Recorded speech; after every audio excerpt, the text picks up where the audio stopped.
एक पहाड़ी गांव के किनारे घने जंगलों के बीच एक पुराना रास्ता था। उस रास्ते के आखिर में पत्थरों से बना एक टूटा मंदिर खड़ा था। लोग उसे कहते थे भूली हुई घंटी का मंदिर। कहते थे वहां अब कोई पूजा नहीं होती, न कोई पुजारी रहता, न कोई दीप जलता। बस टूटी सीढ़ियां, ताई लगी दीवारें और मंदिर के बीच लटकती एक बहुत पुरानी घंटी। गांव के लोग उस जगह से दूर रहते थे, क्योंकि एक बात सबको बचपन से सिखाई जाती थी, अगर मंदिर की घंटी अपने आप बजने लगे तो पीछे मत देखना, और अगर कोई आवाज तुम्हें नाम लेकर बुलाए तो जवाब मत देना। कहते थे जिसने जवाब दिया वो धीरे धीरे सबकी यादों से मिट गया, जैसे वो कभी था ही नहीं। गांव में रहने वाला युवक था अर्जुन। उसे इन बातों पर भरोसा नहीं था। वो अक्सर हंसकर कहता, अगर घंटी बजने से लोग गायब होते तो गांव खाली हो जाता। एक दिन गांव के कुछ बुजुर्ग आग के पास बैठे बात कर रहे थे। उनमें से एक कांपती आवाज में बोला, कल रात फिर घंटी बजी थी। दूसरे ने सिर झुका लिया, और सुबह से मोची का बेटा नहीं मिल रहा। अर्जुन हंस पड़ा, लोग डर के मारे खुद भाग जाते होंगे। एक बूढ़ा आदमी उसकी तरफ देखने लगा। उसकी आंखों में अजीब डर था।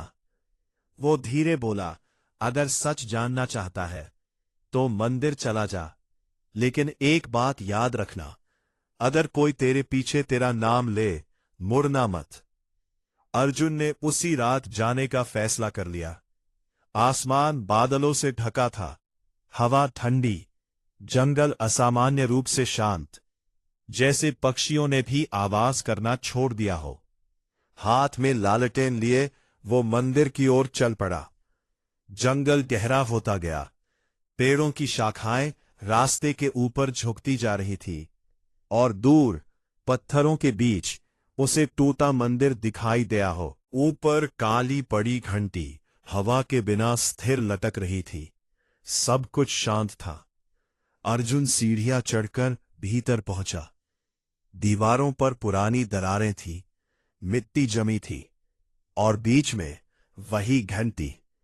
उसने हाथ बढ़ाकर छूना चाहा, लेकिन तभी बिना किसी हवा के घंटी धीरे धीरे हिलने लगी, और मंदिर में गूंज उठी एक भारी आवाज, धननन। और मंदिर में गूंज उठी एक भारी आवाज, धननन। आवाज इतनी गहरी थी कि पूरा मंदिर जैसे कांप उठा। अर्जुन वही ठिठक गया। उसका हाथ हवा में ही रुक गया। उसने इधर उधर देखा। मंदिर खाली था, कोई नहीं, न कोई पुजारी, न कोई आदमी। बस टूटी दीवारें, पत्थरों पर जमी काई, और घंटी की गूंज जो धीरे धीरे जंगल में फैल रही थी। धननन धननन। फिर अचानक सब शांत हो गया।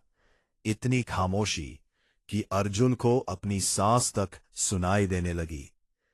तभी उसके पीछे बहुत धीमी आवाज आई, अर्जुन। उसका पूरा शरीर जम गया। गांव वालों की बात उसके कानों में गूंज उठी, अगर कोई पीछे से नाम लेकर बुलाए, मुड़ना मत। उसने आंखें कसकर बंद कर लीं।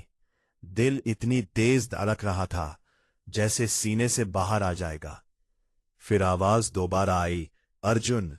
इस बार थोड़ी करीब, धीमी, टूटी हुई, जैसे कोई बहुत दूर कुएं के भीतर से बोल रहा हो।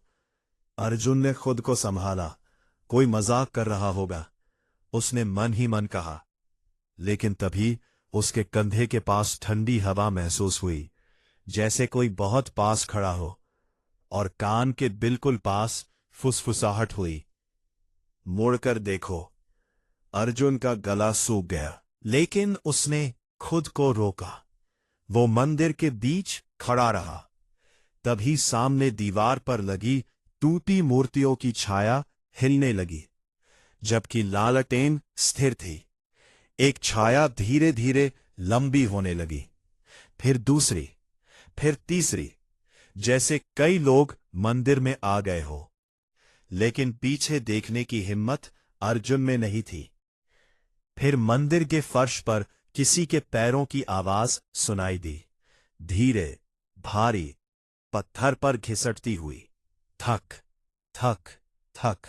और हर कदम के साथ आवाज उसके और करीब आती गई। फिर अचानक घंटी अपने आप दोबारा बज उठी, धननननन, एक बार इतनी जोर से कि अर्जुन के कानों में दर्द होने लगा। और उसी पल मंदिर के बाहर तेज हवा चलने लगी, सूखे पत्ते घूमने लगे, पेड़ अजीब तरह से झुकने लगे, जैसे जंगल किसी अनजाने डर से कांप रहा हो। किसी बच्चे की रोने की आवाज गूंजी, धीरे, दबी हुई। फिर किसी बूढ़े की हंसी, फिर कई लोगों की फुसफुसाहट, सब एक साथ। और उन सब के बीच बार बार उसका नाम, अर्जुन, अर्जुन, अर्जुन। अचानक लालटेन बुझ गई, पूरा मंदिर अंधेरे में डूब गया। अर्जुन की सांस अटक गई, अब सिर्फ आवाजें थी और अंधेरा। तभी किसी ने उसके पैर को छुआ, बर्फ जैसा ठंडा, जैसे गीला हाथ पत्थर से निकलकर उसके टखने तक आ गया हो। अर्जुन डर कर पीछे हट गया, लेकिन उसी समय मंदिर के बीच हल्की सफेद रोशनी फैलने लगी और उसने देखा घंटी के नीचे दर्जनों लोग खड़े थे, सफेद चेहरे, सूखी आंखें, फटे कपड़े, कुछ बूढ़े, कुछ बच्चे, जिनके चेहरे धुंधले थे, जैसे कोई उन्हें मिटा रहा हो। सब चुपचाप उसे देख रहे थे। तभी उनमें से एक आदमी आगे बढ़ा, उसका चेहरा धुंधला था, जैसे पहचान मिट चुकी हो। वो धीरे बोला, क्या गांव वाले अभी भी हमें याद करते हैं? अर्जुन कांप गया, उसने कुछ नहीं कहा। तभी पीछे से वही फुसफुसाहट आई, अब मुड़ो। इस बार आवाज इतनी पास थी, जैसे कोई उसके कंधे पर झुककर बोल रहा हो। और डर के मारे अर्जुन मुड़ गया, उसकी सांस रुक गई। उसके पीछे एक बहुत लंबा आदमी खड़ा था, चेहरा काला, आंखें खाली और होठों की जगह सिर्फ अंधेरा। उसने धीरे धीरे हाथ उठाया, उसकी उंगलियां असामान्य रूप से लंबी थीं, और वो बोला, तुमने पीछे देख लिया। अचानक मंदिर की दीवारों पर लगी पुरानी लिखावट चमकने लगी, थरों पर उभर आया, जो पीछे देखे वह भूल दिया जाए।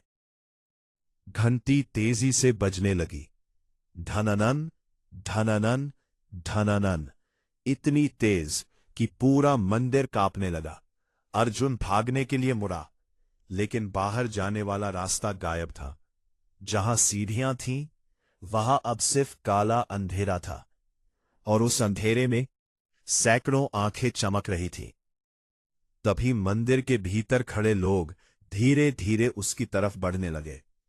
उनके चेहरे धुंधले पड़ते जा रहे थे, जैसे वे मिटते जा रहे हो, और सब एक ही बात कह रहे थे, हमें कोई याद नहीं करता, अब तुम्हें भी कोई याद नहीं करेगा।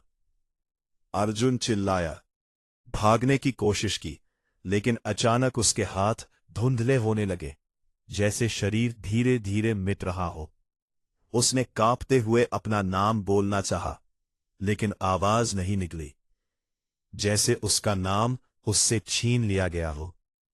आखिरी बार उसने घंटी की तरफ देखा और उसे लगा, घंटी के ऊपर अब एक नया चेहरा दिखाई दे रहा है, डरा हुआ, चुप और बिल्कुल उसके जैसा। अगली सुबह गांव में सब सामान्य था, लेकिन अजीब बात यह हुई, जब किसी ने अर्जुन का नाम लिया, लोग एक दूसरे को देखने लगे। अर्जुन? कौन अर्जुन?